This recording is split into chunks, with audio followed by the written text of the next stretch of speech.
You see, something's going to happen. What? What's going to happen? Something wonderful. What? I understand how you feel. You see, it's all very clear to me now. Welcome to the Occult Rejects. In this episode, I got my partner in crime, my co-host, Lisa, the Occult Reject Mad Scientist, with me today. What is up, Lisa? How are you? I'm good. Sorry, I was on mute. There was a truck passing by at the same time. I'm good. I'm looking forward to this. This is a really interesting topic. I'm very, very intrigued. Hell yeah. I'm always down to talk about some Crowley, Parsons, and UFOs. And today, to talk about that stuff, we got my boy Tim from Sixth Sensory Podcast. Tim, please let everybody know like what your deal is. Even let them know like kind of what your show's about and where they can find the links and everything for that. Yeah, sure. I'm Tim Constantine. My podcast is Sixth Sensory Podcast. I spell out six, S-I-X. My show is kind of a blend right now of hidden history, alternative theories, conspiracy, just that kind of stuff. And I'm on Spotify, Apple, YouTube, and Patreon. But it was just like, you know, I know people hear this and people say this all the time, but 2020 sort of like changed everything for me. I know like I'm, you know, that's kind of redundant right now, but you know, it was podcasts in 2020 that really kind of set me straight, because that was the only place I was hearing the truth anywhere in the world was on podcasts in 2020. So I got into this because I saw it as a forum for outlaws. And I saw that podcasts were kind of reigniting the commerce of ideas.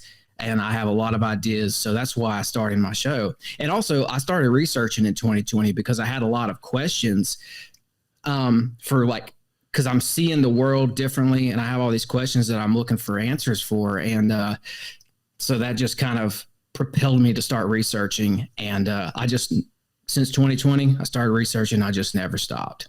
That's great. I love it. Yeah, 2020 was a huge kickoff for podcasts. I myself included was in there. So yeah. Oh, you started yours in 2020? Yeah, well, I know I just hit my 4-year mark, so I had to be around there. Yeah. Yeah. Interesting. I mean, where else was there being, I don't want to overuse the word truth, but where else was anybody hearing the truth from 2020 till almost now, but especially 2020 through like 2022? Like it was all lies. Everything outside of podcasting was lies. Well, then even unfortunately in podcasting, probably about 50% well, of those lies too. Yeah. Yeah, but I hear what you say. Yeah, there's some truth in there to find.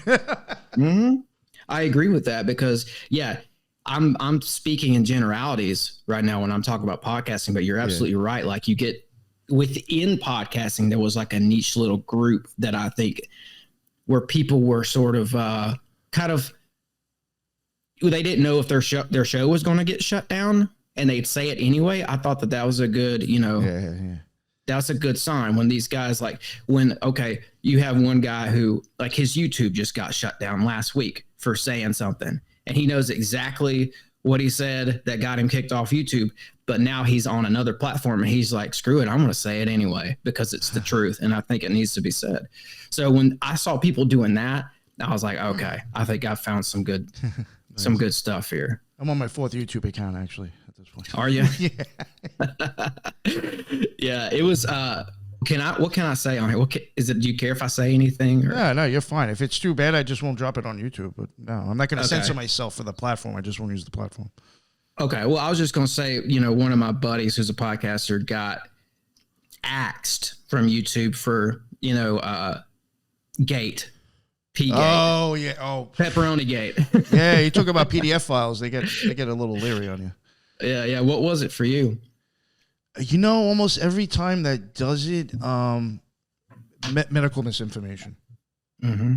Mm-hmm. And the crazy thing is, it's like always in a I'll be totally honest with you. I don't even really talk about that stuff too much or that situation that would get you strikes. But it's like these random shows that it's like completely off topic. Somehow the guest that I have on will like have a reason, well, really no reason, but somehow finds a reason to throw in just a jab at that, and it fucking catches it and it hits me. Like I've had 3 strikes just due to William Ramsey. Actually, believe it or not. Really? And it's not even covering topics on that topic. It's somehow he's, still likes to make comments about it constantly, which I understand. He somehow will bring it up like in the middle of conversation for fucking 10-second strike. I'm like, what the fuck? Just like he's on a totally different topic, and then he'll just mention something about the jab, and that's what. Yeah. It's never listen, I would know not even to put that on YouTube if it was solely on that topic. I wouldn't even risk it. No. Yeah. Well, I don't know. We'll see, man. Maybe those days are behind us. I don't know. Like, I wish. I don't even want to get. Well, on when the politics, next one kicks in, then maybe they'll let off on the old one. Yeah. Sure, I'd love to see a new YouTube pop up, a new alternative to YouTube pop up. That's actually, really doing something, really drawing people, really pulling numbers. I'd love that. Yeah. They need. You know what the problem? Well, my opinion, Rumble, the player sucks, kind of. My opinion, I don't know. Just the quality isn't that good, and like BitChute for a creator, it's like I can only upload 2 gigs of a video. Like what the? Like I gotta compress everything. It's not even worth it to me. Yeah, they do need to like come up with like a better alternative, in my opinion. Yeah, it'd be cool to see someone do that. Maybe someone from the space, if one of us could like somehow generate the money to do that, because that's the thing. It's expensive. Even just building a little app is expensive. So, but there, you know what? For the intents and purposes of this show today, they don't seem to be cracking down on the occult. Not for me. Like I can talk about the occult all day long, and nobody seems to care. I say that to people because like, how do you not deal with, because a lot of the people that I do work with around me like won't even mess with YouTube because they can't even stay on it. There's whatever, they get strikes or whatever problems other places. And they're like, how do you not have problems? And I'm like, not for nothing. When it comes to the occult, and especially if you kind of like, this is my theory, I mean, you can have at it all day, for real, from my opinion, my experience. The only thing that I've come up against with the occult is like, sometimes I'll manage to tick off everybody. Like I'll tick off the secular people and the Christians. Somebody probably are flagging you than actually YouTube even having a problem. Yeah. But I mean, we're just so programmed to, the supernatural, which I kind of delve into that with my research. The supernatural was stripped out of science. It goes way back, but it like really kicks into gear with the Royal Society and the Huxleys and all that. They, a lot of people in Darwinism, when that started getting pumped through the institutions, and then it starts getting pumped out into the state education system, that did its part to strip out the supernatural for science. But also the church has had the supernatural stripped out as well. And it goes way back. I mean, it goes back to, I know, like even like the late 1600s, you had alchemists like Johannes Kelpis getting pushed out of Europe by the church and by the state. He had to come to Pennsylvania in the late 1600s because Pennsylvania had the loosest religion laws on the planet. So you also had that sort of oppression going on. So, and it still lingers today. Like I'll still have people confused about like, what are you saying? Because I'm taking off their modern Christian perspective, and I'm taking off like the evolutionist Darwinian perspective as well.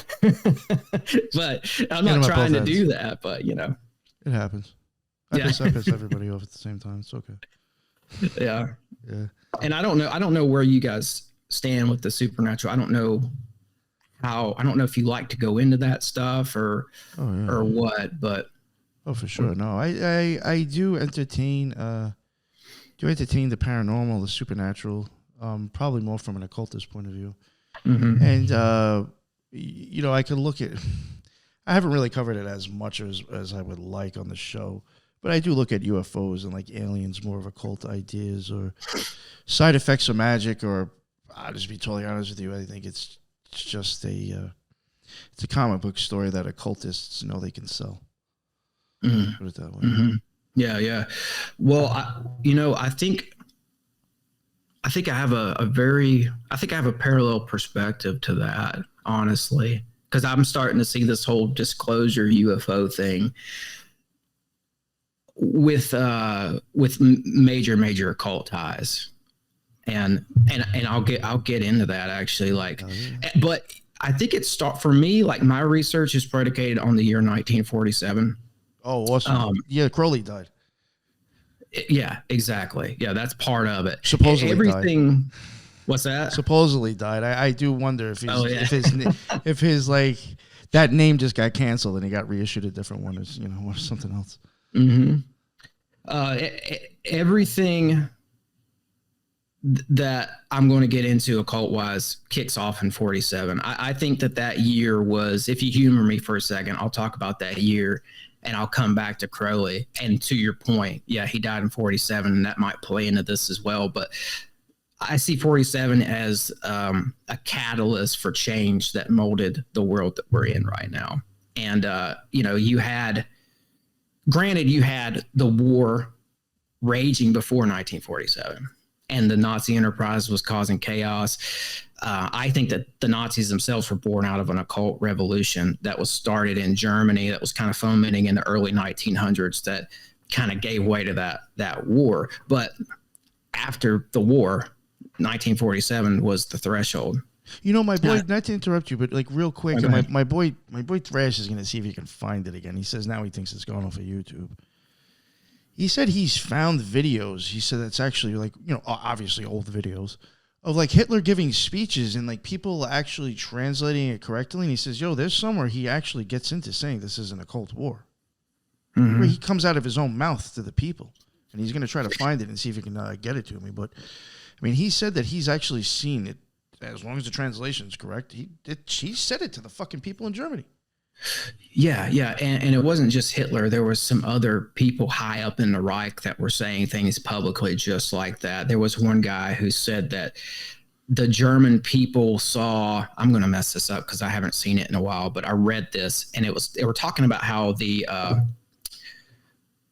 old German mysticism was mixing with this, and the old folky cult magic of the blood and soil and all that Himmler stuff was mixing with this new Nazi nationalist socialism stuff, or fascism. And there was like this blend of the state with the occult that the Germans were all about. And that was kind of fueling everything they did. It was kind of like, the engine that was driving the car that is the Nazi empire. But they would acknowledge it publicly, to your point. One thing interesting too that I think people should think about. One, I'll even use this preface it this way. I mean, I understand he put out a book. Now, I mean, even the way I think and look at certain things since I've started this podcast is completely different. So I'm not saying that guy stuck to his opinion and the way of thinking in that book. But what I'm trying to get at is that how long was that guy in power for? I don't know exactly. Do you know, any of you know exactly? I mean, he came to power in the late 20s, but it was definitely from 1930 to 1945. Somewhere. So I mean, he started in 1933. That was when he gave his speech, and then he was initiated in as the main person. That's right. So for about 14 years, this guy was out there. I mean, I'm sure he was ranting a lot. I mean, maybe we'll say 8 years, because I think at one point he did kind of stop seeing the people as much. But whatever long time it was, how much footage do we really have on his speeches? I mean, think about that. Maybe a few hours? Wasn't one of the international televised speech his speech, and was the opening for the Olympics? Is that wrong? Am I remembering that wrong? Oh, I don't know. They did host the Olympics. It was one of the very first televised national thing, because they had talked about how if extraterrestrials were to, how like whenever things happen and it goes out in space, right? It reverberates and it just continues on. It doesn't ever stop. The theory is that it continues on into outer space and just whatever. And so if anybody was tuning in to the very first broadcast of the television, it would be Hitler's broadcast of the opening games of the Olympics. Yeah, because the TV had just been put out. It was Correct. a German guy who. Yep. Yeah. Mm-hmm. Yep. That's right. Well, just hold on. I would just hold on. Just what I was trying to get at, actually. Sorry. Was that with the amount of time that he's been around, my opinion, there isn't much video audio footage if you want to think percentage of how much he was running his mouth and how much is available to you to hear. There's a lot missing probably that he was saying to the people that we never will know because we weren't over there. That's what I was trying to get at. Yeah, and a lot of that stuff has not been translated either. All those German guys who were in the Ahnenerbe Society, who were going all over the world looking for occult artifacts, essentially, Himmler put together what's called the Ahnenerbe Society. It was it's another major occult sort of thing they did. It was like an occult organization that had state funding, which is crazy. You don't see that happen much throughout history. And all those guys didn't go to Nuremberg. They all quietly got sent out to the institutions of academia all over the world, and they all published books. But a lot of their books about what they did in the Ahnenerbe Society is still in German. So like over here, we don't know anything about this because the books still haven't been translated. That's true. That's true for their scientific articles as well. They're all still in German. Yes. Yeah. And so, yeah, like to your point, you got speeches and you've got these scientific journals and books and articles and et cetera, all still in German. Nobody has gone through and translated them. It would blow the doors off of what we think we know pertaining to the Nazis, because at Nuremberg, from what I can tell, Winston Churchill and some of the Americans said, we're not even going to talk about the occult here. We're going to focus on war crimes. That's going to be our big thing. Because I went back and read through Karl Donit's Nuremberg testimony, and like this guy he took Hitler's place at the end of the war. He was the major Nazi Navy guy. He had all those Antarctica ties. He knew all this crazy stuff, and they just redundantly all they do is pulverize with him with questions concerning war crimes, instead of asking him, like, why were you guys having bases on the North Pole and then Antarctica, and instead of questioning about, well, did you guys really sneak Hitler out via U-boat? They didn't ask him any of the good stuff. They just stuck to war crimes. Because they they left all the occult stuff out. So there's all this stuff we just don't understand about them still. And that war I'll put it like this. I think World War II shook the foundations that kind of rattled the frames and like knocked the doorway loose. It's kind of like in the movies where you see like there's a heist and they pack explosives and put dynamite around the vault, and then boom, it just goes off. And then after a few minutes, like the smoke clears and the vault door just like creeps open slowly. Like that's 1947, is that door creeping open. And I think that it marked a new era for humanity. I think that's when we stepped through, because 47, the Nazis are integrating with us with their technology, paperclip. We know all about that. But also, the state of Israel was founded, the nation of Israel. And I'll say this real quick. I don't blame people for seeing that as prophetic, because back in the 8th century BC, in a book called the Septuagint, it says Israel will one day become a nation. So in 47, it becomes a nation. Also in 47, you have Roswell. So that brings in all this UFO stuff. The modern UFO movement was born. I'll come back to that. The Air Force was 1947. And what's funny is 20 days after Roswell, Truman signed the National Security Act that creates the Air Force. Is that a coincidence that it was made? You have a whole war in the 40s raging, and they didn't create the Air Force. They waited till after Roswell. that's interesting. And like also the National Security Council was 1947. Those are the top members of our government who sort of facilitate America's empire of war. You know, if you look at it, since they enacted that in 47, we really haven't fought a legitimate war since. So CIA was 1947. I just see all these big changes. But like with Roswell, you also had Kenneth Arnold and the Maury Island incident in 47. And those are three major UFO incidents that collectively mark the beginning of our, like I said earlier, our relationship with this UFO phenomena. And like the Men in Black was also 1947. There was Men in Black encounter with that Maury Island thing. So it's just the notion that we aren't alone and that we aren't being visited. That was sort of put on us in 1947. So I don't know. I just see that that's when things start to get weird. And there's a thought that our advancements in technology have been unnatural because of the Nazis and because of Roswell. And I think it goes back to this occult stuff with the Nazis. And even with Roswell, I think something occult was going on there. But if you look at the work of Linda Moulton Howe, she traced circuitry and what's the other one? Fiber optics back to 1947, and this is the stuff I think that was going to help us facilitate and create an internet. And it mysteriously emerges in 1947, right after Roswell as well.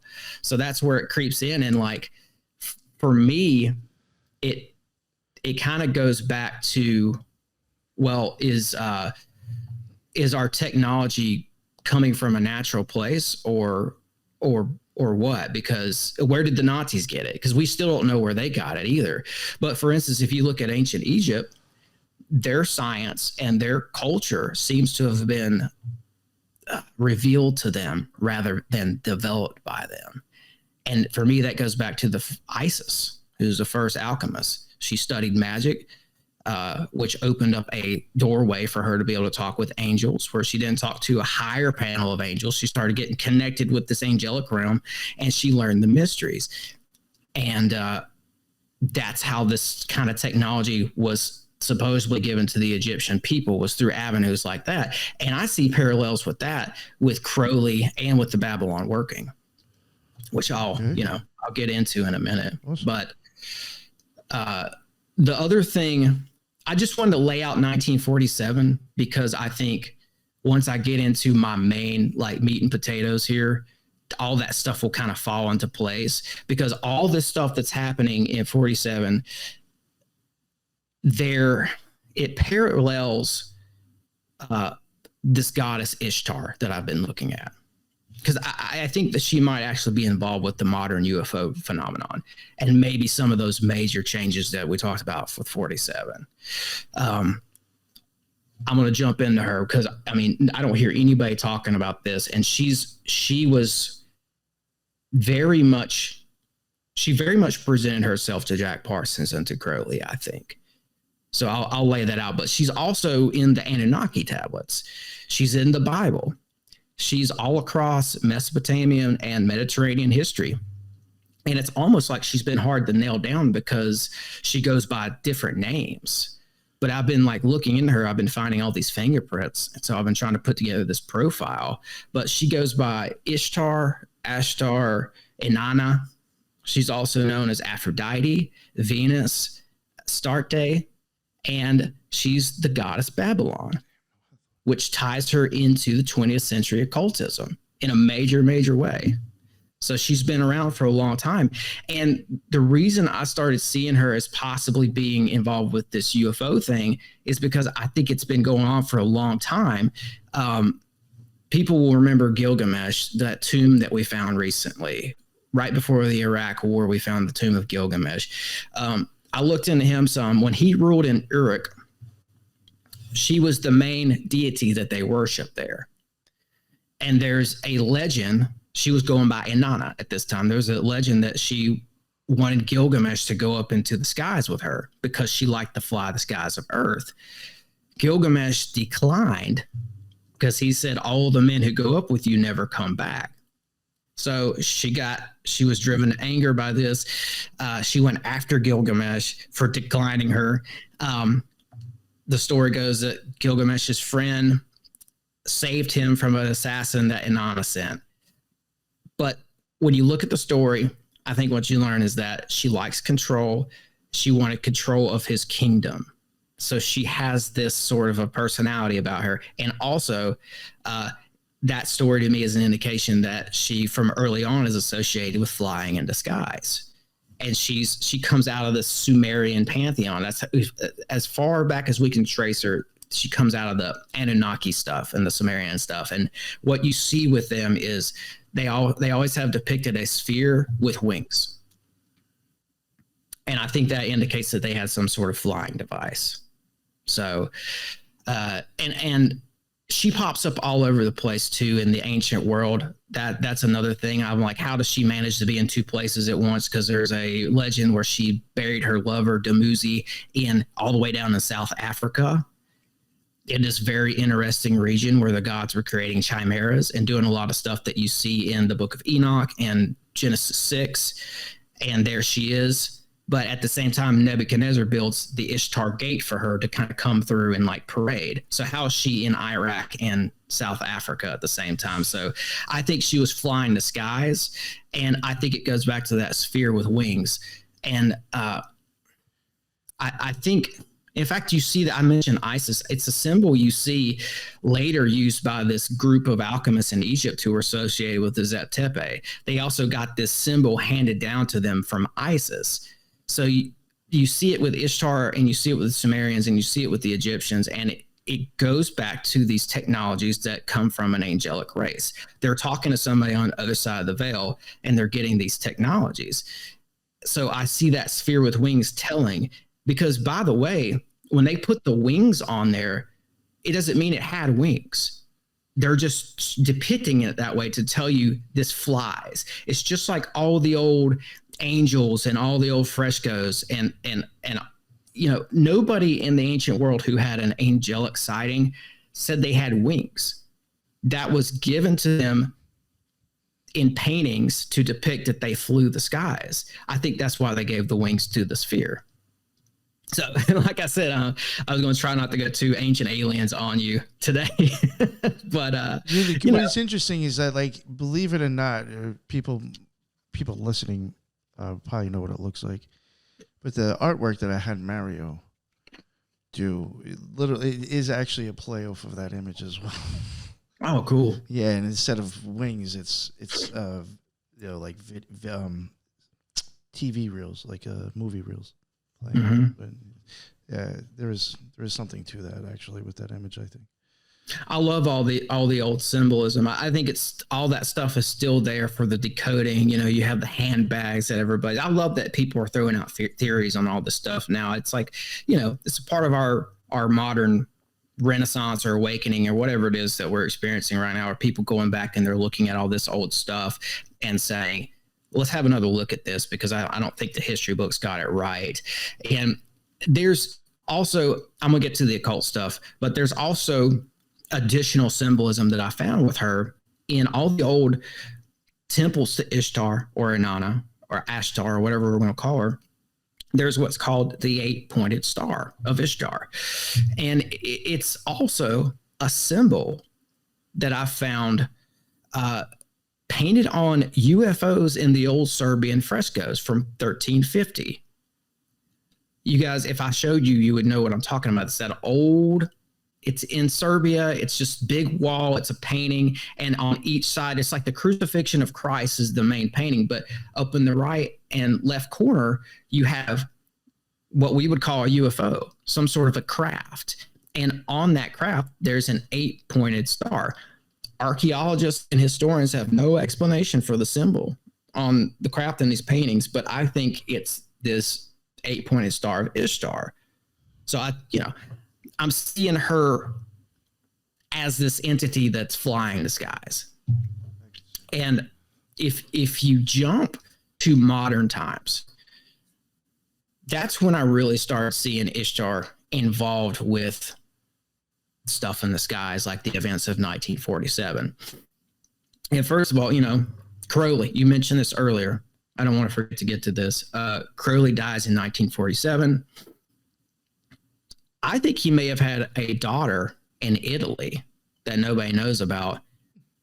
Could be. Because a little girl was born out of his operation going on at Thelema, and nobody knows who the father is, or at least history doesn't tell us who the father is. But they were doing all that sex magic and stuff. I think she may have been his, but either way, they named this girl Astarte. And it's at a time when Crowley was ushering in, or talking about ushering in, a new era with the little G gods. So in my opinion, that's an interesting connection, but it's not the main one. Before he died, he channeled and was given a cipher by an entity named Iwas in Egypt. That cipher was decoded in the 70s, and it's published in a book called Secret Cipher of the Euthonauts. I've read the book. Yeah, I've heard of that book. And the idea of the book is, if you use the cipher on key UFO cases, you're going to be able to predict the next big UFO incident.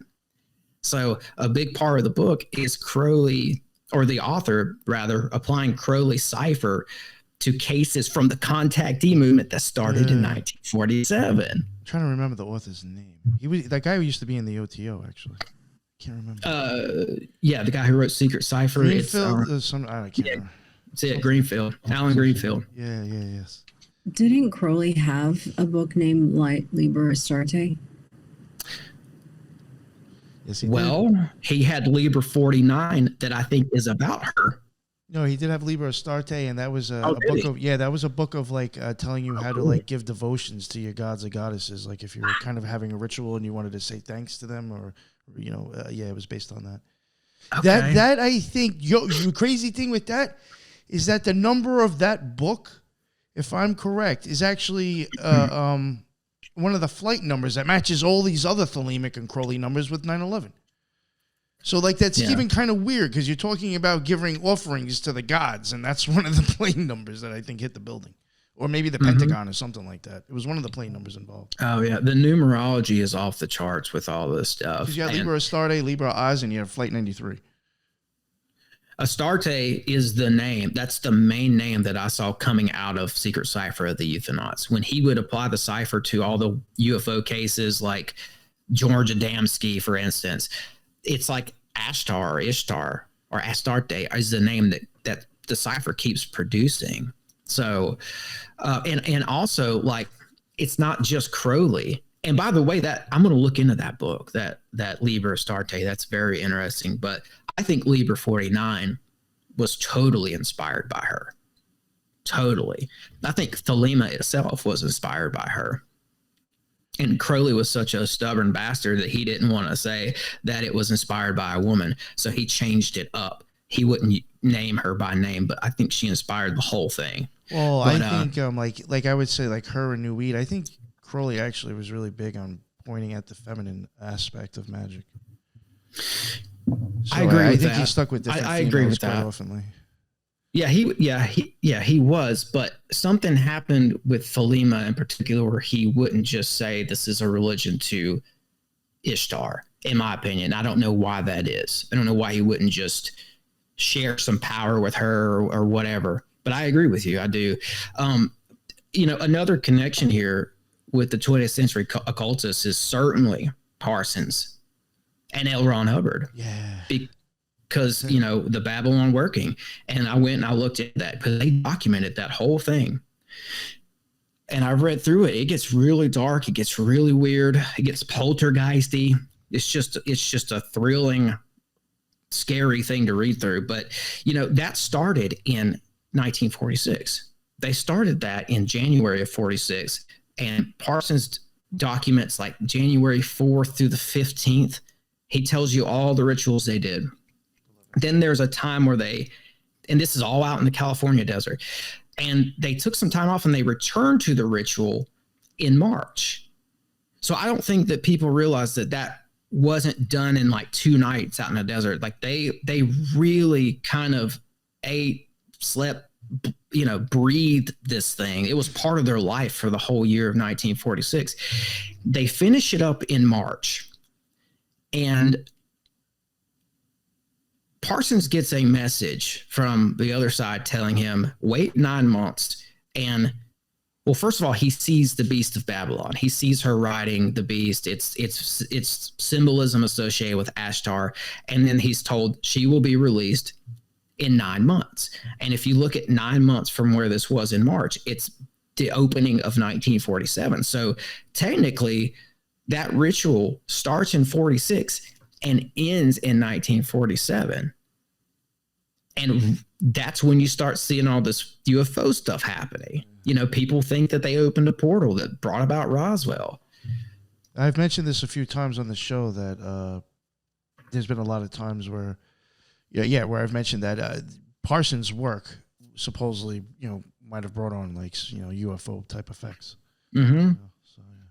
And it's really the imagery that grabbed me, because it's all imagery associated with the goddess Ishtar, because she's the Phoenician goddess of Babylon. So you get that title of Babylon in there. And Parsons says she was loosed upon the earth in early 47. And, like I say, he wasn't calling her Babylon, though. I mean, he wasn't calling her Ishtar. He was calling her Babylon. But it's the same. Because I found confirmation of that, because I tracked down this occultist who took 7 years to write the book on the goddess Babylon, and he says it himself. And I found interviews where he said this too. He was asked about Babylon's origins, and he said the goddess Ishtar in her earliest form, the goddess Babylon in her earliest forms is Ishtar Inanna. And that's coming from the guy who wrote the book on the goddess Babylon. It's called The Red Goddess, the book is. So, that was a little bit of vindication for me when I found that. And he also found her to be the mystery Babylon mentioned in Revelation in the Bible. Interesting. That makes sense to me, though. I can see them all being equivalents to each other in a sense. Yeah, she just goes by all these different names. It's why I don't think this story has been told fully yet. But there's another connection too with 47. And this one just really blew my mind. In the same desert where they did the Babylon working, also in 1947, you have this guy who shows up named George Van Tassel. I've heard of that. He leaves the aerospace business to go randomly. He's got this nice cushy job, and he goes to the Mojave Desert to live out there. He goes out there the same time Parsons and Hubbard are there, although he doesn't know them. They don't really meet. He may have actually got there a little bit after that they did this working, but he goes to the same desert. And he goes on to build a house there and establish a large UFO center out there. It's called the Integron. It's like people call it a time machine. It's still there, but it became the most successful and well-known UFO meeting center of all time. And when you look into Van Tassel, what he was doing out there, he claimed to receive messages and these telepathic communications from an extraterrestrial being named Ashtar. Sometimes people think about shit like that. It's like, are you misunderstood, or are you being MK Ultra'd, or are you selling a silly story? You know what I'm saying? Because just my opinion. This is just me from fucking with magic. You're gonna get. I hate using the phrase downloads, but you're gonna get that. But I mean, to me, it's not coming from fucking alien. You know what I'm saying? I don't know. It's like the voice of God reverberating in your head once you open your eyes. Something like that, or your brain just is rewired from the experience you just had. But it's just, when I always hear these people with these channeled things, I'm like, is that just you had a magical experience and now you're just telling people the shit that's fucking going through your head, all these thoughts fluttering through your mind? Because for me, it's whenever I would screw around with magic, there were certain things I'd want to try to even remember as I'm sitting there. And it's I'd be writing or trying to type, and I can't even keep up with the thoughts in my head. So it'd be easier for me to just start repeating it and have somebody write it down for me. Like a scryer. Yeah, it would actually make more sense. So a lot of times when I hear these things, I'm like, are you just like fucking with magic and repeating what the fuck you're thinking about? You're not really getting downloads from fucking, the Palladians. I mean, come on. I don't know. That's just I know, man. I mean, when I read this, normally I would brush this stuff aside. Like, I've never really taken seriously that whole UFO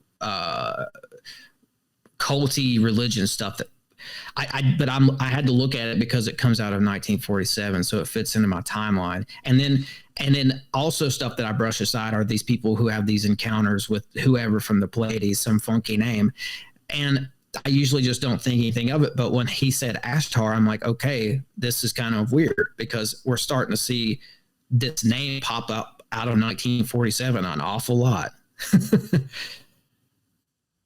I had to take note of it, and I think that he went on to kind of propel his cult with this stuff, and they called it what you're saying. They started saying, "Oh yeah, this is from aliens. They're from wherever." It's serious. Like, you know what it is? It's like, this is my opinion, but so and so said it. So when you get mad, don't get mad at me. Just get mad at this person that told me. Like, it's such an out too. You know what I'm saying? Yeah. And I mean, look, when people think about Roswell, 1947, they think Roswell, but also there was this UFO cult religion that sprang up at the same time in 47. Like, the whole contactee movement coming out of 1947 just keeps revealing this goddess to me, because it goes on to include all types of encounters with Ashtar Command, Ashtar movement. The whole Ashtar is like intertwined with this prominent form of a UFO religion, and it all goes back to 47. The New Age movement, I think, came out of this. So, and it's not just a thing down in the Mojave Desert where they did the Babylon working and where Tassel started this cult. You see it up in Mount Shasta as well. They're still talking about this up there today. I was watching Peter Santinello the other day, and he was at this little town at the base of Mount Shasta, and he was filming it, and the clouds were starting to form above the mountain in like an odd way. It kind of looked like something out of Ghostbusters. And he goes, he's with some locals, and he goes, it looks like a spaceship's on top of the mountain. Does this happen a lot? And the local dude from Shasta say, yeah, this happens all the time. People say that, aliens are visiting the mountain, and it's a city of light, and it's called the Ashtar Command. I was like, what? They still think that this is Ashtar stuff. So, and again, like, he goes on to talk about this galactic federation, and like that there's like a connection point to Earth with Shasta and all this stuff. So, and I don't know if you guys remember, I don't know if you have ever looked into this, but in 1977, there was like a major news broadcast that was interrupted, and they call it the Ashtar broadcast. Lisa, you know about this? Yeah, I've heard about that. Wasn't it like a joke or something? It was something of to see how many people would, I can't remember exactly what it was, but I do remember them talking about some kind of broadcast where a lot of people got in on it. Yeah, the official narrative is that it was a hoax. Mm-hmm. And I don't know. I went back and listened to it, and it's creepy. The only problem is nobody ever came forward and claimed it. Nobody ever came forward and said, yeah, I did that. Ha ha. Whoever did it had access to some advanced technology. We don't know who did it, but it is creepy. Like, even the voice of, it's like British TV, and they interrupt, and like they kind of like pipe in this message. So the guy is kind of the news guy is like coming in and out, right? Like, they didn't totally just take it over. They like somehow fused it together, and you hear this weird like sci-fi voice from this alien sounding guy who's talking about, changes coming to Earth or whatever, all this stuff. One of the things that people have to remember with the 1977 broadcast was that everybody was still listening to the radio as more than the TV or alongside with the TV. Everybody would sit down and listen into the broadcast, especially in Britain. It It was something that you did after dinner or whatever. You would sit down and you have time around the radio. And wouldn't they like give like a story time or something like that usually around this time? And that's when it broke in and came out of nowhere and everybody was listening to this. Yeah, I think that was a long-standing tradition over there, where I think it may have even started with Churchill during the war. They called it the New Age of Radio. They do those broadcasts. And even the Queen would give her Christmas broadcast still through the radio, not through the television. Yeah. I just saw it as another weird thing where it's like, okay, they're throwing this name Ashtar in there again. And what's crazy about this is all these people they're not connected with each other. Like Dan Tassel, I found zero connections with him and Jack Parsons. I don't even think they knew each other. I don't think he knew L. Ron Hubbard either. But they all start talking about Ashtar, and they're all coming at it from a different angle. They're all kind of finding her or this intelligence or whatever it happens to be. They come at it from all these different angles, and it's like almost too much to be a coincidence, even though individually some of these seem like BS stories, like just dumb hokey UFO lore stuff. When you look at just coincidences around it, it's almost like what actually is going on here? Because back to this goddess, like all the major occultists encountered her. You know, I've talked about Crowley, I've talked about Parsons, John Dee. You mentioned scrying. John Dee and Edward Kelly saw her during a scrying session, and they documented it. It's called The Daughters of Fortitude.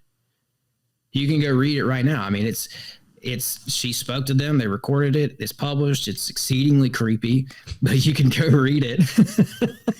Tim, what you're saying right now jogged a memory. There is, I believe, in Iran, a university, or at least a division of the university called Ashtar Space Program in Iran, and it's a joint space program with Russia.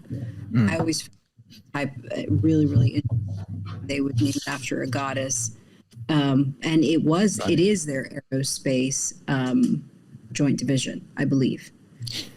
Yeah, they're the ones who came out recently. Did you say Iran? Yes, they're the ones, Iranian. Okay. And they recently came out and said that they were going to do something in Antarctica. Oh. Hence why we're not friends with them.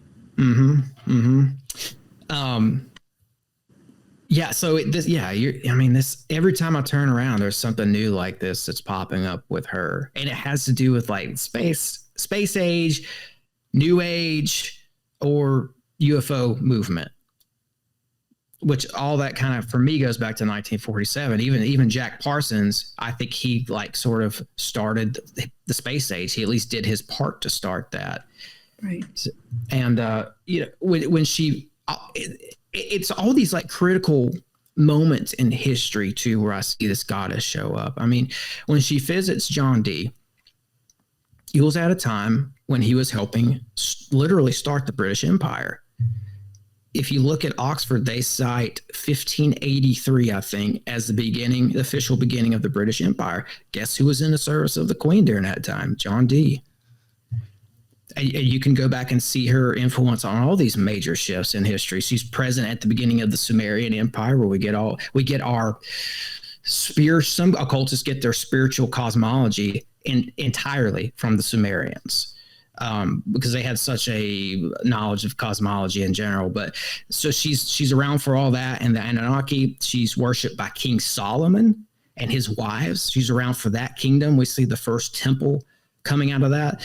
I think that she's the whore of Babylon, mentioned by John the Apostle in the book of Revelation, which ties her into this future sort of enigma that we call the end times, where you see, if you go deep, you see Senyaza released from the pit, and it seems to be like a power struggle between him and this mystery Babylon who rides the beast, the Scarlet Woman. And so I do want to highlight this today, like the Babylon in the book of Revelation is the Babylon that Jack Parsons contacted in 1947, in my opinion. And it's the same year that Israel sort of prophetically becomes a nation. It's the same year the book of Enoch is reintroduced to mankind. It kicks the UFO movement off. Like I said, she visits Parsons, who starts the space age, which coincides with the UFO age, which coincides with the new age, all in 47. It coincides with Crowley's death, also in 47. It coincides with his idea of the Aeon of Horus and the Age of Aquarius. So I think this is a huge story with all these, sort of interwoven ties. You could say that Parsons opened a portal and invited an entity into the West. Because think that, and maybe she brought her host. That's where I see this UFO thing tying in. Maybe she brought her army, and those are some of the lights we see in the sky. I'm speculating here, of course, but Ishtar might be what the Bible calls a principality, because after Babel, it says God sectioned off the groups of people and he put them under the leadership of all these different principalities. And I just think she's one of those entities, perhaps, or she's working closely with one of those entities. And Parsons brought her to North America because she goes where she's worshipped, or in this case, she goes where she's summoned, and it's the West. And that's why, I think there's a significant tie-in with the Middle East here. It seems to start in the Middle East. A lot of this stuff does. Our mystery traditions do. And, but with this stuff, it parallels what's happening over there, because you've got the beginning of Israel in 47 and the beginning of the UFO age over here. It just seems to be like too many parallels to overlook. So she came here perhaps and brought her UFO phenomenon with her, because she wanted to rule things in the ancient world. And, you could say maybe she will do the same in the end times. And I'm hearing this from people who have researched her, who are Christians and non-Christians. I'm hearing occultists and Bible scholars alike say that she is the Babylon that's mentioned in Revelation.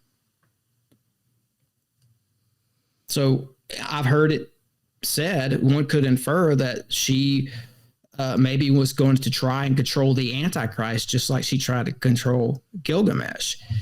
And I wanted to bring it up because I don't hear her, talked about in relation to eschatology like this, but I think it's certainly there.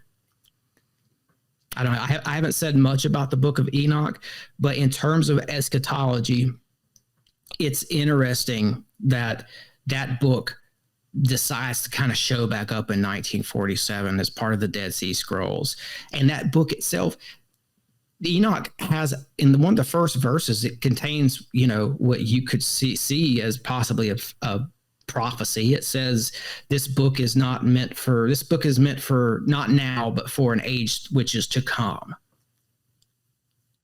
And so Enoch having this prophecy and it's showing up, there's a story that the night that they brought that stuff out of the desert, they found it in a cave and they brought it in to be analyzed to make sure it was legit. That same night, the UN was having a discussion about the creation of Israel as a nation. So there's just a lot of interesting, little fun tie-ins here. In 45, even right at the end of World War II, they find a manuscript in the Nag Hammadi Library. It's called The Thunder Perfect Mind. It's shockingly similar to The Daughters of Fortitude. That was the manuscript put out by John Dee. And it seems to be to do with Ishtar. It reads like it's the same intelligence on the other side of the veil who dictated it. And it's also describing itself as this female entity. So again, if you look at the years here, it's like you've got the Book of Enoch discovered in 47, Parsons Babylon working 47. This manuscript is 45. In 1946, Crowley puts out Liber 49. It's also called the Book of Babylon, and she's very much represented in that work. So there's this window here around 47 when all these Ishtar associated manuscripts are coming to light. One thing I did want to say that I do find interesting, talking about like Ishtar, and I guess 1947. Just even thinking of stuff about like and then opening portals. I don't know why. It's just I guess I keep getting stuck on the 47th president, and you got this guy talking about Stargate. You know, so it's just wow, certain things like that.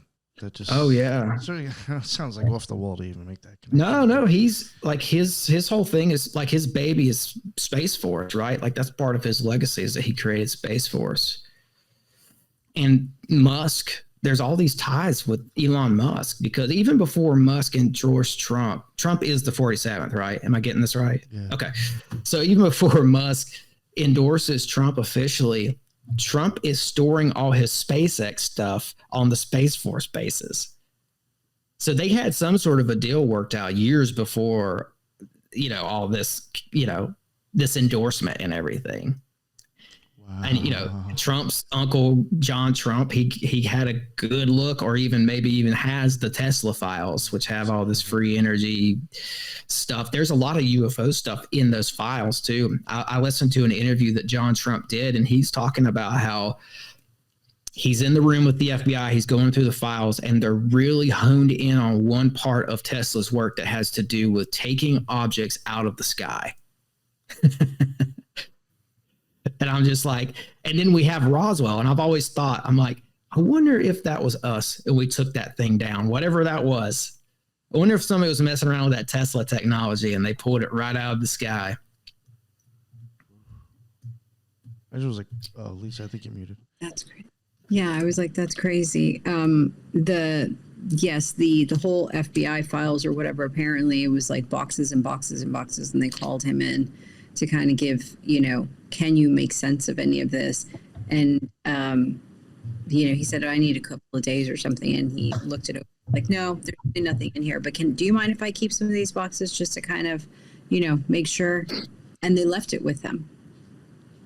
So he kept a majority of them according to what is read. But one thing I wanted to say, add to your 1947, we had an episode on this. It was the Black Dahlia murder in LA, and it was a very public murder that I think for the first time it kind of made national TV, and everybody kind of was drawn into that murder. And it was at the beginning, I believe it was in January. And you do have the renaming of one of the laboratories in Roswell was Los Alamos, but it basically was renamed to Los Alamos National Laboratory by the Atomic Energy Commission, which ends up becoming later. But they made a big deal about renaming that laboratory in January, and that is really where you see most of the stuff coming out of. I would think that's integral to that story as well, because this is where you're seeing Oppenheimer come and conduct his missions and his experiments. Roswell and Los Alamos is very significant because I don't know if you're familiar with Dr. Goddard. He pretty much kicked off the jet propulsion technology where Parsons built it on, and all that happened in Roswell and Los Alamos area. So, and they're working with the paperclip Nazis. Oh yeah, yeah, that's a great tie-in. So. Great weave. They're working with the paperclip Nazis big time in 47. That's when we start to see those efforts to sneak those guys over here. That's when we start to see stuff come into fruition with this relationship that we're building with the Nazis. Right. And some of the stuff that Nick has done really well on and kind of shown is that Nazis were already German, who had more of a sympathetic leaning towards Nazism, were already in New York and were already here prior to paperclip. Yes, prior to World War II. Yes, and they were actively conducting a large majority of experimentation, everything from eugenics to aerospace to medical trials, anything like that. Yeah. And so when you bring in the people from paperclip, it's almost like here's some extra scientists to help you on your work, almost.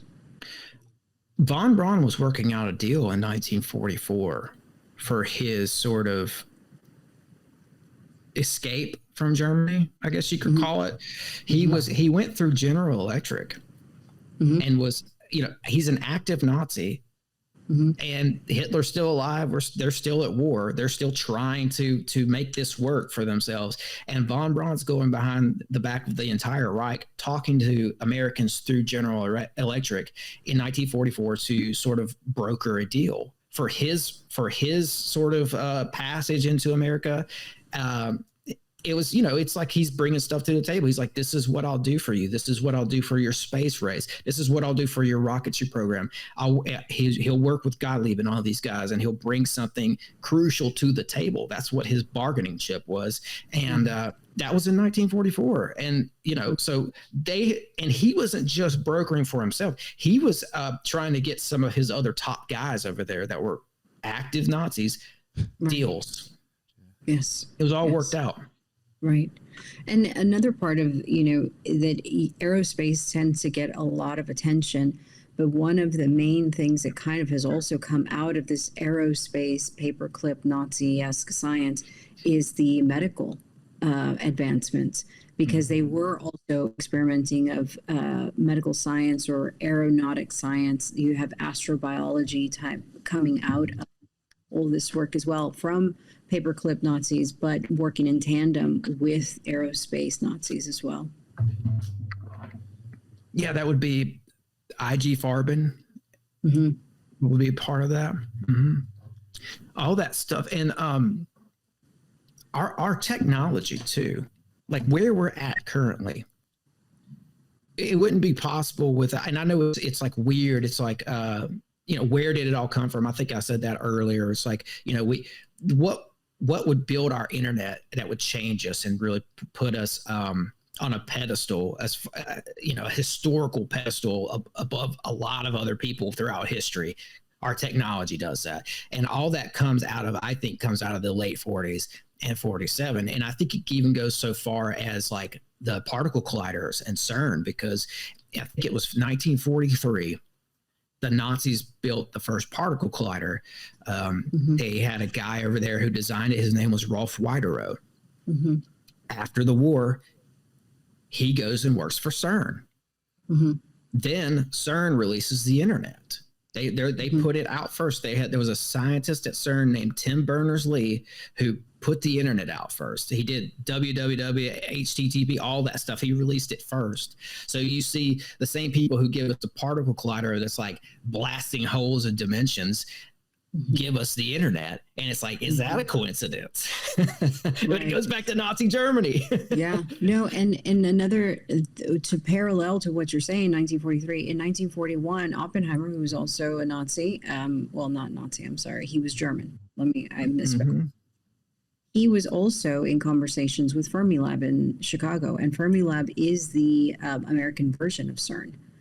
And so you're having them do almost the same thing as CERN was doing as well. Why Fermilab didn't give us the internet, I don't know. Maybe they have their own internet, but CERN as well is almost happening at the same time. So yeah, all of that is extremely ties in. Where are you guys at right now? Are you guys in New England or? I'm in New York. New York? No, geez, North Carolina. Forgot I moved. Oh, okay. Are you from up that way? I am from New York, yeah. Okay. New York, I was inferring this from your podcast, the New York Patriot. I figured you were from there. Yeah. New York has Brookhaven National Labs. Yeah, I lived like 20 minutes away from there. And they're another little mini version of CERN. There's all kinds of crazy stuff that involves, that's a whole other show. Yeah. Like Brookhaven's involvement in like the Mandela effect even.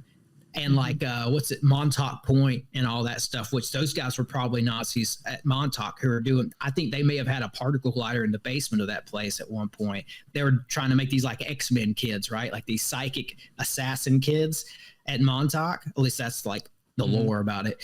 A lot of those guys probably went to Brookhaven. I think Brookhaven Labs had something to do with it for sure. Yes. Yeah. And also it was another place with a particle collider over here that released the internet over here. So it was CERN. They released it first out in, Europe. And then not too long after that, one of our places over here with a particle collider released the internet. And I think it may have been a place in California. I'd have to look it up again. So you have Fermilab, which is a particle collider. There was going to be the first part before CERN. There was going to be a particle collider built outside of Waxahachie, Texas, or they say Tyler, Texas, but Tyler's too far. It was Waxahachie, Texas. It was bought. It was molded. It was cut out. Tunnels were made, and I heard actual, instrumentation was starting to be put in. They had secured the money, and then all of a sudden it just stopped. No one continued it, and I believe it was H. Bush that secured most of the funding for that. And then all of a sudden CERN opens up. So what happened? Don't know. But yeah, there's images online of that place still there. It's just a big empty warehouse, I guess. Yep. Reagan in the 80s was talking to the Soviets, talking to Gorbachev, something that the Soviets got a bunch of Nazis as well. They were developing nuclear fusion over there. And the Nazis, that from their version of Paperclip, it was the Nazis that were driving it. So Russia got ahead of us in the nuclear fusion game. So Reagan was talking to him about all that stuff. Something happened where out of those talks, Reagan decided to start majorly funding the particle colliders over here. So there's some sort of a connection with that. All this sci-fi technology, it's all connected at the end of the day. At Brookhaven National Labs, from what I understand, is an inspiration for the Stranger Things show, because they called that something lab, Hawking's National Lab in that show. And I think they based it off of Brookhaven and, of course, Montauk. I thought Montauk, yeah, for sure. Yeah, but Brookhaven, I would I consider them kind of like, working together. Yeah, it's just fascinating. To tie it all back in is that and Hubbard, Crowley, they were all run, and they sorry about that. There is kind of somewhat of an innuendo that they were also visiting New York, Long Island area. So the majority of people that are working in the aerospace division at that time were affiliated with the occult. There was a lot of, I guess, people saying that they were attending certain affiliations having to do with the occult. I see the occult running behind so many things that it doesn't get credit for or doesn't get acknowledged for. I mean, even science, like science itself. I always say this: the last alchemists were the first scientists, and all those guys believed in some sort of spellcraft at the end of the day. Isaac Newton and all of them, all the first. Isaac Newton was a major alchemist. So the occult is certainly there behind all of this stuff. Excuse me. And I think a lot of what we're seeing in our culture, like this, we'll call it a manufactured culture war of modern times. I think it's, with the LGBT, et cetera, I think a lot of that is reminiscent of the old pagan worship of this goddess Ishtar as well. Because even in the old Sumerian hymns, she was praised for being able to turn men into women and vice versa. Men who served in the temple of Ishtar had to become androgynous.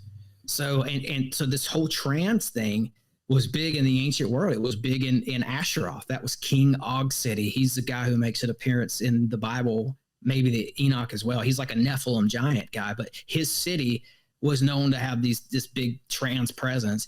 It was a thing in that Sumerian city. In fact, there's an old Sumerian hymn from 23rd century BC in and a priestess there wrote out this hymn. It still survives to this day. And she wrote, "To destroy and to create are yours, Ishtar. To tear out and to establish are yours, Ishtar. To turn a man into a woman and a woman into a man are yours, Ishtar." So I see her as being sort of back, if you will, back in black. Ishtar seems to be back, or back in rainbow black. Back in rainbow black. That's awesome. So, she's Phoenician. She's tied into Baalbek.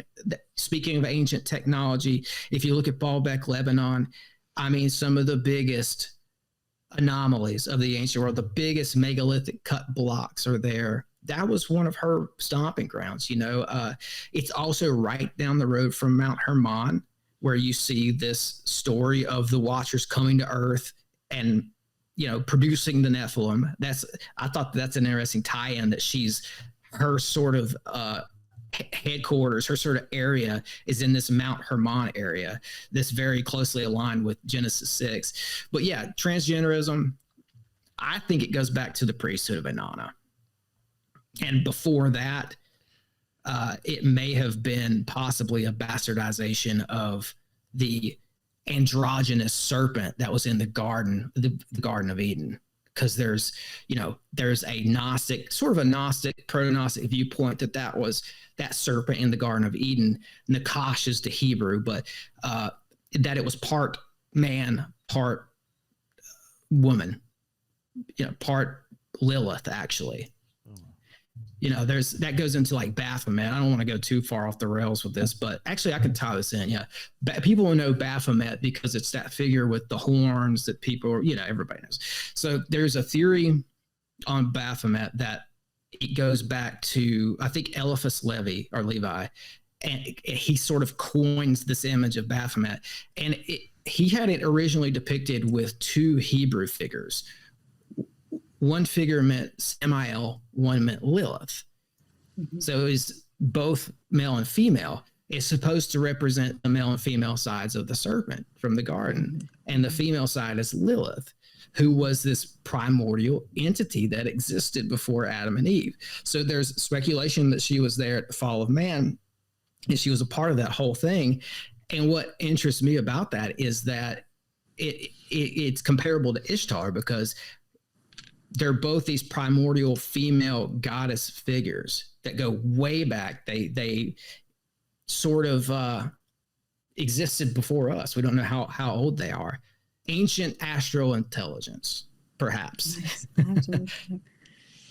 Nick did a great episode on Heinrich Kuhnroth, and he was an occultist. Mm. And Eliphas Levi credits Kuhnroth for the inspiration of his Baphomet. And if you look at one of his plates, I think it's called. Yeah, I was trying to look for it now, actually. I was going to try to pull it up. You see a male and a female merged together, like all the way down the middle, right? In so much that you have Solve and Coagula on the other. And that is written on the inside of Baphomet's arms. And Eliphas Levi says that he got that from Kuhnroth. And when you look at Kuhnroth's thing, you see a man with the pectoralis muscle, and then you see a female with an actual breast. You look at the actual arms, one is more muscular, the other one is not as muscular. You look at the hair, you look at the head, one is more feminine, the other one's more masculine. And then you see also the sun and the moon and the radiation of the emanations of what Kuhnroth was trying to talk about. You have a primordial egg at the bottom. I think a lot more information on the Baphomet, and Eliphas Levi obviously was going in a direction with his Baphomet. Yes, this is it exactly. And this, if you look, it also has Azoth on there, right? Is it Azoth? Yes. For some reason, I can't zoom this in anymore. And with this one, it has the three different, you have Latin, Hebrew, and Greek. And the actual theme of threes is pervasive throughout this emblem. Azoth, it breaks it down to where A is the first letter, Z is also the last letter, I think, and somehow it's represented with Greek and Hebrew, and then Latin somehow in that actual thing. And then it has a peacock with the eyes, a lot of eye symbolism, a lot of brain symbolism in this as well. And then I believe it also has, the fountain kind of coming out of the pleura or whatever, the center of the abdomen. And so it is like tying it back to what you're saying is that, yeah, you have all of this type of mysticism, occultism, alchemy coming through and reverberating, throughout the timeline. Yeah, absolutely. I mean, I see it. I'm glad you said alchemy, because I see this huge in alchemy. I mean, when you look at people like Pasquale or even Paracelsus. I've read both those guys' books. Paracelsus is a little hairy because there's a lot of books out that people say he didn't actually write. But in the book that I found of his that we think he wrote, it mirrors what Pascal was saying a couple of centuries later. But the whole thing is like they were getting in contact with these other entities. That was the whole thing. It was just like it reads just like what you see in the Babylon Working or what you see with John Dee and Edward Kelly. They were the alchemists just had a little different way of going about it. They weren't so ceremonial necessarily, right? But they were working with these elemental spirits. That's how they were doing their alchemy. So Paracelsus himself, when he was at school, he was a rebel, and he definitely basically would come out and just say, y'all are all wrong, then this is why. And he got kicked out of the academy that he was in or that he was teaching in, and most of all his books were burned. So anything attributed to Paracelsus was downplayed or negated or said it was wrong. When you look at Coonroth and you look at some of these other philosophers, alchemists, occultists that are not readily talked about, they all promote and are students of Paracelsus. So you almost see a trend in that if you somehow align yourself with these rejects, so to speak, you're cast out. You're not going to be put out in the mainstream, and certainly people are not going to talk about or teach what you were, looking at. Perfect. And Kepler, where we get all our telescopes, was heavily influenced and inspired by Coonroth, but you don't hear about Coonroth. You hear about Kepler. Why? Because Kepler aligned himself with Paracelsus. Yeah. Maybe it was before we hit record and started the show, but this goes back to what I was trying to articulate when I was talking about the ticking off the hardcore Christians and ticking off like hardcore secular scientists. But it's because of this thread that you're talking about right here. These guys did not fit in with either one of those crowds. They were absolutely rejects. I like that tie-in. They were certainly the occult rejects of their day. And they were getting, their books were being burned. Some of them were being killed.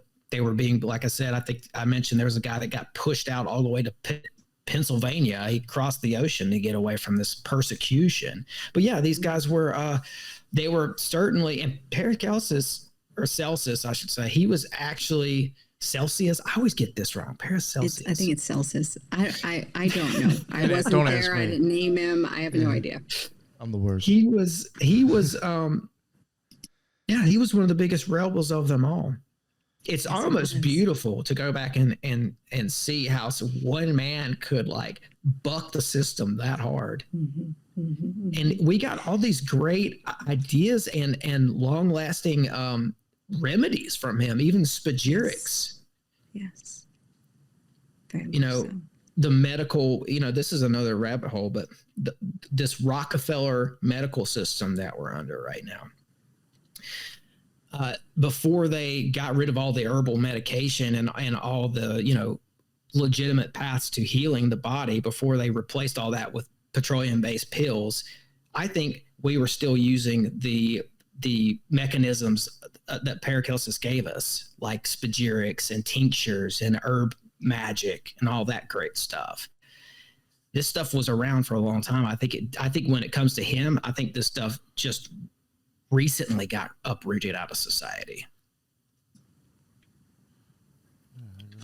It wasn't profitable. Yeah. It wasn't profitable. You can't patent an herb. These guys were working with stuff that natural stuff that comes from the earth, and also they were combining this knowledge that they seem to have a knowledge of the heavens as well, because they were factoring in, what planet's going to be where when they did a lot of this stuff too. But I had some really crazy stuff happen to me while I was researching all this Ishtar stuff too. Just to bring it back to that for a second. I mean, I don't know where I stand on it. I feel like I'm half kind of kooky or crazy by coming out and talking about this ancient entity and talking about her as if she is real. But I do think that there is something to this because of this conversation we're having right now. I mean, these guys were not communing with an imaginary fiction necessarily when they were working with elementals, and they weren't coming up with that. It wasn't an imaginary friend. They were working with some sort of something on the other side of the veil.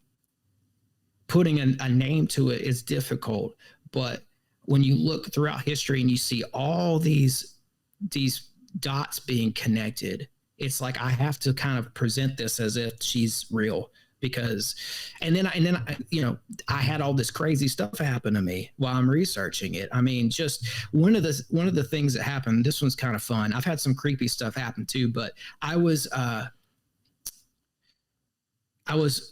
researching it one day.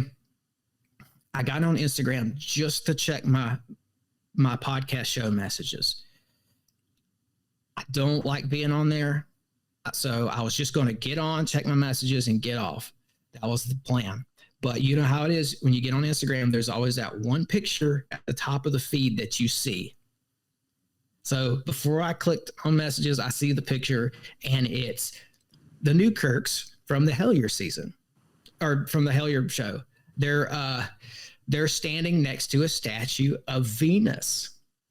So I was like, oh, I know. I think I see what's happening here. This is the goddess I'm kind of looking into. So I look at the picture, and they're like, since shooting Hellier, we're now finding ourselves back in Kentucky for the first time. Things have changed, and nothing serious. But they said they were in Ashland, Kentucky. And there's a statue of Venus right there on whatever banks of that river it is that runs through there. And I'm thinking to myself, that's Ashtar in Ashland, Kentucky. And it was on a day that I was researching this. I'm like, that's crazy. They're tied in with Alan Greenfield with that whole Psychonaut stuff. That's thank you, because that's what I was going to say next. That's another part. That's what really made me sit back, was like I was looking at that book, Secret Cipher of the UFOnauts, which is, a big part of Hellier. That's when it starts going on. It's like kind of like a silly goose chase after they meet that guy. Mm-hmm. And like, I don't know, man. Like, so I'm in Nashville, and a couple years ago, right before I saw Hellier, I was out at a restaurant. I was out on the patio of this restaurant, and there was a table right next to me. These were like these big like picnic tables. So there was a lot of people out there, but the table next to me was like, what's his name? Micah Hanks and a bunch of other people that I didn't know. But one of the guys who was sitting like facing me had a t-shirt on. It was an F Society t-shirt. And I was like, that's a cool shirt, because I love that show, Mr. Robot.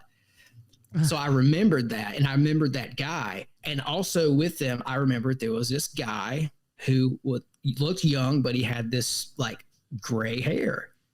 Like, so, and a couple months later, I saw Hellier, and I was like, those are the people from the restaurant. Oh, because I remembered Greg Newkirk, because I don't know. For whatever reason, I'm at this restaurant. It's packed. This patio's packed. There's people all around me, but I, for some reason, focused in on that group, and I saw them in Hellier later. I don't know if they had just wrapped up filming or what. Maybe they were filming season 2 at that point, but I just thought that was interesting. Like, I was in the same room with these people, and I go on to watch Hellier, but then in my own research, I come across Secret Cipher of the UFOnauts, and I do all this stuff. And I'm not like trying to write myself into like the Hellier mystique, or whatever. I'm not trying to fanboy on them. It's just weird. Yeah, of course. Yeah. I'd be pretty bugged out if I ran into them. Yeah. That'd be interesting. I don't necessarily believe in aliens from some other galaxy. Maybe. I don't know. I've seen UFOs, but that's not really what I'm pushing with this. I mean, I think we have some historical precedent here to say that Ishtar exists and has been interacting with humans for a long time, and might be a part of this UFO disclosure thing, because she shows up all these occultists are talking to her right around the time that this pops off. So that's what this research is about, you know. And It's interesting. if you take a biblical approach and you look at that word principalities in there, I think it's Ephesians, I don't remember the exact verse, but they talk about these principalities. They seem to be these entities that govern. It reminded me of what I saw in some of Paracelsus and Pasquale's work, where they're talking about these sections of the cosmos that are governed by these like cosmic entities. They have their little section, they govern, and then to get to them, you have to work with this lower panel of like elemental spirits. But ultimately, you're trying to work with these governors that have their own like, you know, section of space or whatever you want to call it up there. That's what principalities looks like to me in the Bible. These people that govern parts of earth and maybe parts of the heavens. So I started thinking, like, what if you also have this word host, the host of heaven you see in the Bible. It seems to be an army. And like, it talks about this as like, almost like a, something that these principalities have at their disposal. It's almost like they have an army that they, you know, like a prince would on earth. Of course they have an army, right? And I just started thinking, like, maybe, I don't know, maybe some of these UFOs are like part of these entities' little, you know, racket, right? I don't know. I mean, you know, Whitley Strieber, he talks about using hypnotic regression, going on a craft and seeing these shelves where all these dead alien bodies are being stored, but they're not dead aliens. They're actually like gray suits. They're like something mechanical. They're like avatars. Yeah. There's something. The term that came to my mind was biological robot. Something that somebody who had some advanced technology was able to create, and they use them almost like a human or a real video game. And then there's a guy named Sarbacher who worked under research and development for Eisenhower. He knew von Braun. He was a part of this paperclip Nazi thing. Robert Sarbacher. He indicated from his... He indicated that the bodies that they were recovering in the Eisenhower administration were engineered and made based on insects, but they were essentially robots. Like they were these biological robots. So this points to this being maybe a form of some sort of high technology.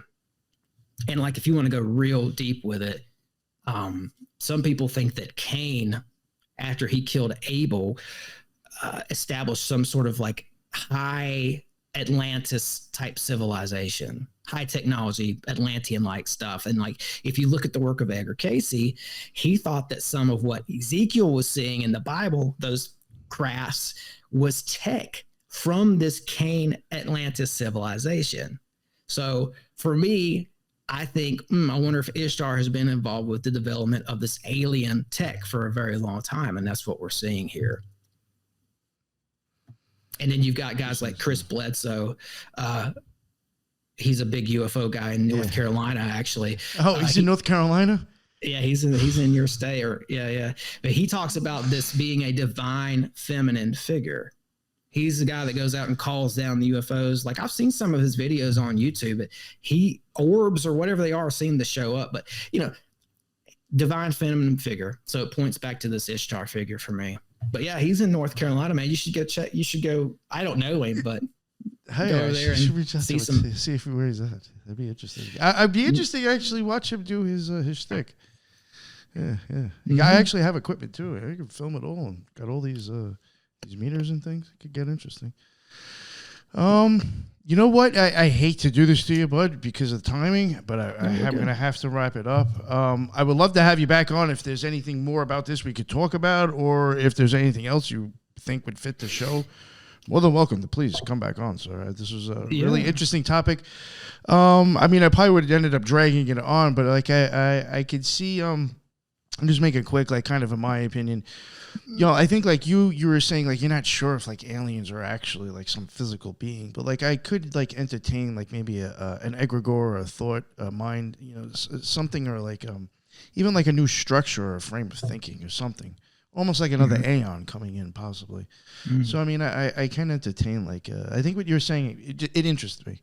You know, I definitely found that rather interesting. And then I was like, damn, if we ever get like a UFO psyop and it's like a female that comes down and talks to us from the spaceship, we're fucked.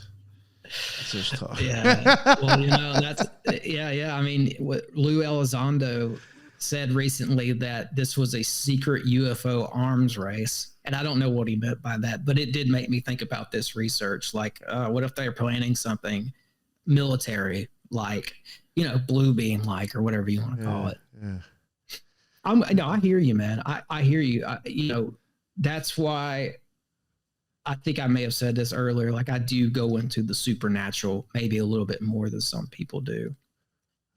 But I mean, you know, even with my show, I always say all are welcome. Everybody's welcome over. You know, I like to hear all the different perspectives. Oh, of course, no. Yes. I understand that for sure. And that was pretty much the main bulk of what I had to say about this research pertaining to Ishtar. Anyway, you know, it's probably a good place to wrap it up. I mean, I could keep going, but you know, I think it's this I'll just wrap it up with this. I think it's this gods and men trope that we see. The greater story of gods and men, because it's almost like it's a lingering memory for us that, you know, you see all the Marvel movies and all that. It seems like we're very obsessed as a society with superpowers. Like, I went and saw Gladiator 2 the other day. I saw 8 or 9 previews. All the previews except one featured people with superpowers. The only preview that didn't was like a guy who had a neural link that enabled him to come back from the dead over and over again. So it's like still all these movies. I said it's a kid from Twilight, right? The dude from Twilight's in that. You know, I saw that shit. I didn't see the movie, but I saw the coming attractions for that. I was like, yo, that is wild. And I just wonder, where does that inclination for us to be fascinated with superpowers, where does that come from? I don't know. No, maybe people say, truth to the X-Men. People say AI is going to be the first time we ever contend with something smarter than us. And I'm saying, I don't know. Hold up a minute.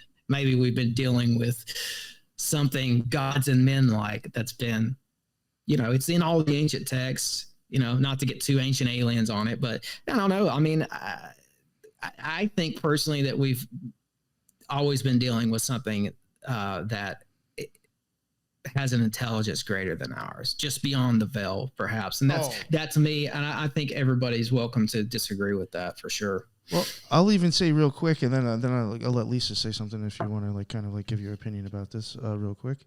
Again, fucking with the abyss, you're going to come across a greater intelligence than yourself anyway. You know, so. Okay, well that's in my opinion. If you fuck with magic, I agree with that. Yeah. So, no, I mean, I can see it again as tying, you know, maybe a magical experiences in there as well, somewhere in the works of all this. Yeah.